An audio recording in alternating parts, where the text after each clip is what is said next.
Oldinlari bu narsani iloji bo'lmas edi, endi bo'lsa iloji bor.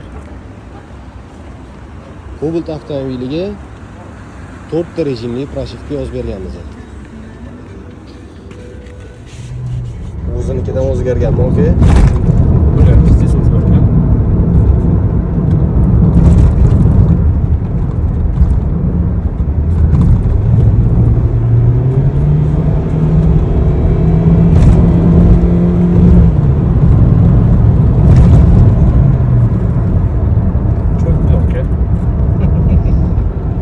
Nima deysiz, savet berasizmi, aka?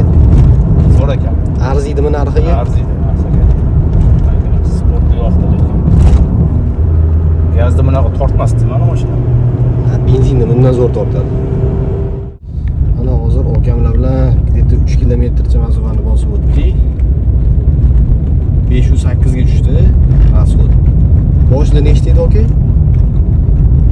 Boshida 13 debdi. 13 to'rtlikda boshida. 8 shunaqa. Ekonomda mana rasxod tushirib berishi. Yurishi qanday? Yurishi tortish bo'lib qolmaganmi? Yo'q, nimaga tortishlar? Tortishi ham normalniy.